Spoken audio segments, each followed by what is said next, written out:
নমস্কার, আমি আচার্য কেষ্ট শাস্ত্রী। আশা করি তারামায়ের কৃপায় সবাই ভালো ও সুস্থ আছেন। বাংলার 1431 সালের রাশিফল সম্বন্ধে এর আগে মেষ, বৃষ, মিথুন রাশি সম্বন্ধে আলোচনা করেছিলাম। আজ আমি কর্কট রাশি সম্বন্ধে আলোচনা করব, আপনারা শুনতে থাকুন।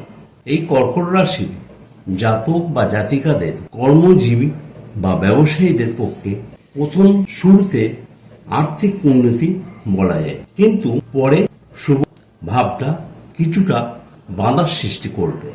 জমি সংক্রান্ত বিষয়ে ভাই ও আত্মীয়র সঙ্গে বিরোধ দেখা দিতে পারে।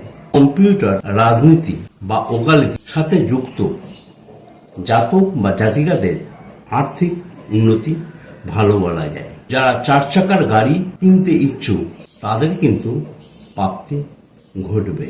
20 অক্টোবর 2024 পর জমি বা ফ্ল্যাট কিনতে ইচ্ছুক এই রাশির জাতক জাতিকার পক্ষে শুভ বলা যায়। এই সময় জাতক বা জাতিকাদের চলাফেরায় সতর্ক হন, না হলে বিপদ আসতে পারে। সন্তানের শরীর স্বাস্থ্য নিয়ে একটু দুশ্চিন্তা বৃদ্ধি হবে। পিতার শরীর স্বাস্থ্য ভালো যাবে না। বিদ্যার্থীর পক্ষে পড়াশোনায় মোটামুটি ভালো বলা যায়, কিন্তু উচ্চ শিক্ষায় বাধার ভিতর দিয়ে সফলতা আসবে। এর মধ্যে চাকুরিজীবী বা ব্যবসায়ীদের হতাশা আসতে পারে, কিন্তু মনের জোর রাখুন, সব ঠিক হয়ে যাবে।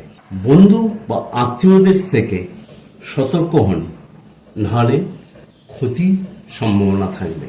লিভার, হজমের বা চোখের সমস্যা হতে পারে। অতিরিক্ত টেনশন করবেন না। নাটক বা অভিনয়ের সঙ্গে যুক্ত জাতক জাতিকাদের উন্নতি যোগ শুভ। ছোটখাটো ভ্রমণ হতে পারে, কিন্তু বিদেশে যাওয়ার সম্ভাবনা তুলনামূলকভাবে কম থাকবে। যারা আমার সঙ্গে যোগাযোগ করতে ইচ্ছুক তা আমাকে সোম, বুধ ও শুক্রবারে রাত্রি 9:30 থেকে 10টার ভেতরে ফোন করুন। আমি যথাসম্ভব উত্তর দেওয়ার চেষ্টা করব। এছাড়া যারা নতুন কুষ্টি করতে ইচ্ছুক বা জটক বিচার করতে ইচ্ছুক তারা আমার সঙ্গে যোগাযোগ করতে পারেন। সবাই ভালো ও সুস্থ থাকুন, তারা মায়ের কৃপায়। ধন্যবাদ।